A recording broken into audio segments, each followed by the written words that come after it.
Hello everyone and welcome to another episode of the Heartbeat of Sri Lanka. Today we have with us a young Sri Lankan and entrepreneur who has conquered the Northern Hemisphere, Kamaj Silva, the founder and CEO of Sneaker Tub. How are you this evening? Hi, I'm good. I'm doing great. It's great to be in Sri Lanka. I love the warm weather. I left minus 37 there and came, so I'm loving it. Loving it. So tell me, to what do you owe your success? I think it's hard work. It's definitely hard work and smart work. I don't work like a donkey, but I work pretty smart. I think, but it's the amount of hours you put in a day. I still put in 16 to 18 hours every day, and I think sleep is overrated. You can sleep all when you're dead. So I think, I think it's mostly hard work and smart thinking. Great. So tell me, how did it all start? Tell me, back in the day, how was it? Is this what you envisioned when you were back in school? In Sri Lanka, when I was a kid, I really didn't know what to do because we have only a few options in Sri Lanka, at least when I was growing up. You can be a doctor, you can be a lawyer, you can be an engineer, or you can go into IT or business management or something like that, right? I didn't want to become a lawyer, I didn't want to become a doctor, I didn't think I was smart enough for that. And I chose IT, which I thought I was pretty good at, but figured out I wasn't. I graduated somehow. I failed my first final project and repeated a year, which I'm still proud of. Like, failures are your pillars of success, or whatever they call it. So I graduated, and then this was in England. I did my bachelor's in England, and I went to Canada to do a master's in something that I actually liked, which would be film and TV. So I graduated in 2011, and I worked for a company called Entertainment One for 5 years. So I worked with major kids brands like Peppa Pig, PJ Masks, Paw Patrol. I've worked with film actors like Keanu Reeves, like actually on their projects, James Franco, Robin Williams, and stuff like that. And then one day, suddenly, I was managing a team of about 1 to 2 people. We were making a lot of money for the company. In the first year, we made $12 million. Second year, my department only made $16 million. For some reason, they laid all us off. So they called me into the office and gave me the termination letter. And I was going home in a taxi, looked at my bank balance. I had $700. I was like, what can I do with $700? I've always liked sneakers. I've always liked fashion. So I thought I'll start something in fashion and sneakers, and I put together a website in 3 days. I've always liked subscription boxes, so I married the two together and just put it out there in the world without, caring much for it. That's how it all started. Wow, that's just fabulous, fantastic. I mean, so did you make the sneakers itself, or? No, actually, I don't manufacture. I buy from major brands, so I have relationships with brands like Puma, New Balance, Saucony, and on the clothing side, Vitali, Alpha Industries, like also Puma again, 47 brand, a bunch of brands. Like we have close to about 30 brands. So what we do is we act as a retailer, but we buy each individual item, say a pair of shoes, a pair of socks, a hat, a t-shirt, or whatever, and we put it together in a curated package, and we deliver it monthly to the subscriber. So that's the basic business model of a subscription service. So I was the first one to start it, first and the only so far, for sneakers. So people really took on to it. So it's completely different to starting up something in Sri Lanka, I believe. How was it, going to a completely alien country and starting up your own thing? I mean, I had to figure everything out, but then I had Google. Like, everything's there in Google. Like, a lot of guys message me and ask me, especially from Sri Lanka, and saying, give me information about this, give me information about that. And my question is, you can always go to Google. Like, why are you lazy to type on Google and look something up and read for yourself, right? That's the basic thing. You need to have an interest in what you do, and you need to have passion in what you do. So yeah, I learned everything I learned through Google, and just randomly cold calling people. All these brands, I never, when I first called, I remember when I first called one of the brands, they laughed at me. Who is this brown kid? I have an accent, so obviously, these guys laughed at me saying, "Who is this like brown kid who wants to like start a sneaker company? Like we're the big dogs in the world. Like we can't like let these guys play our game, right?" So like I remember that, and I'm like, no, I'm gonna prove these guys wrong. So it took a lot of determination, like hard work, and just pure like gut, and just like I just kept going without like thinking about the negative. So you said this business model is already available for other items. So stuff like like dog stuff, like shaving stuff, like women's boxes, workout boxes, like it exists in like North America. It's pretty popular in North America, but not sneakers. No one had done it for sneakers. So how would the company's reaction to this? Is it something positive for them or is it something negative for them? I mean, a lot of companies like Nike and Adidas doesn't look at it in a positive manner.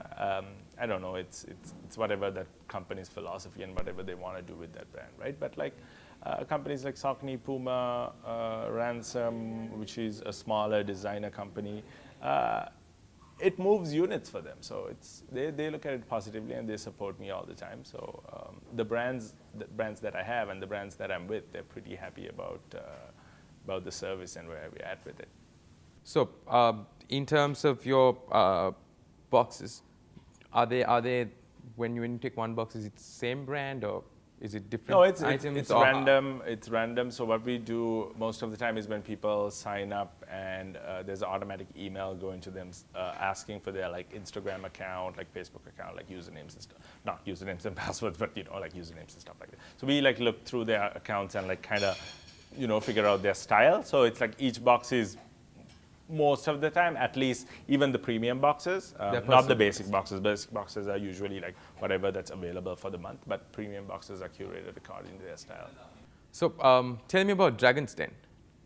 Yeah, it was a mind-blowing experience for me because so the Dragon's Den reached out to me in 2016 when I first started the business, and they wanted me to come on the show, and I told them no because I was like a month into the business and I didn't want to go there and look like an idiot.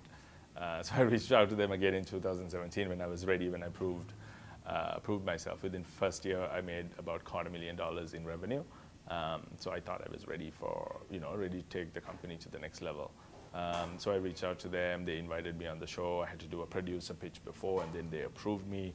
And they shot the whole segment. And yeah, man, it's like the energy in that room was like fire. And yeah, like that's one of the highlights in my life.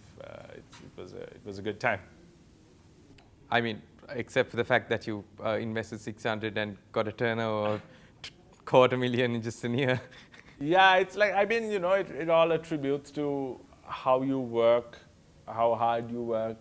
And there's a lot of naysayers in like a lot of people's lives, right? Saying like, you can't do this. I totally cut out people like that. Even like friends, like if they don't support me, you're out. Like, I'm sorry, like I don't have time to deal with your bullshit. That's my philosophy in life, in whatever I do. Like I don't focus on the negative because I don't have time for that. Lovely, lovely. So tell me, are you planning on bringing this business down to Sri Lanka? Yes and yes. So discussions are on currently. Hopefully in 2018, by the end of 2018, we should have the service in Sri Lanka. This is Sneaker Tub in Sri Lanka.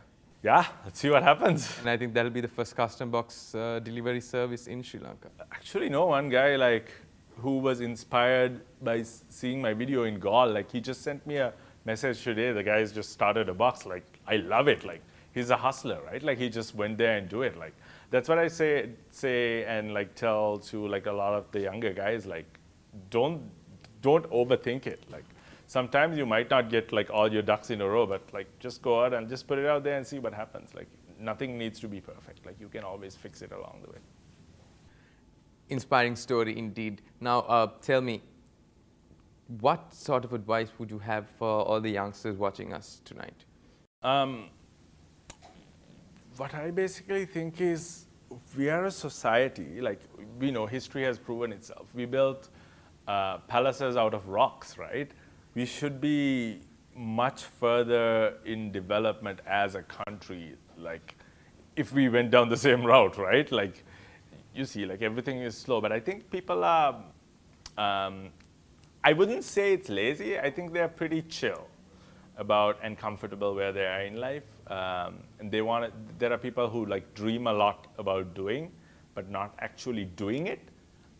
So what I would like to say is like stop dreaming and just do it, because even on Facebook, like you see people sharing inspiring quotes like all the time, but they don't do anything with it. Like they just watch like inspiring content, and like they're the same in life. They don't, they work a 9 to 5. So that's a good 8 hours, 2 hours, let's say up and down for transport.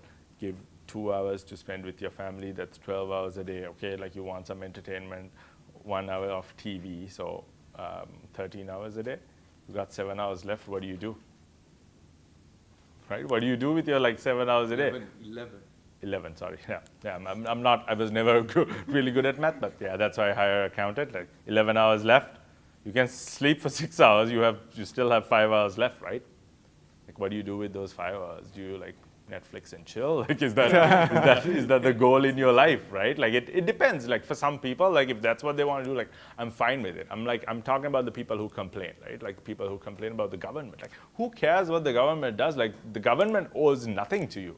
Like, you need to make if you need to do something, you need to do it yourself. Like, don't wait till something's handed down on a silver platter. Because I think that's what like we're used to, right? Like we live at our parents' house till we're 18, 19, 30. right? Yeah, exactly. So and like you get your tea to your bedside, like you're like almost like you're like an 18-year-old and you're like fed by your mom, and then like you get married and then like you still stay at home. I feel like as a nation we don't have independence. Like, and that's a big thing. Like when I went to England for the first time, like I'm a prime example. Like I was a mama's boy, and when I went to like England for the first time, I didn't know how to cook. So I bought a chicken from the supermarket, I put it in the microwave, and like almost ate it raw. Like I didn't know, but like most people cannot get these experiences. I mean, like I'm not asking everyone to like spend money and go abroad, but like think a little, like think of ways how you can be independent and like not dependent on others. Like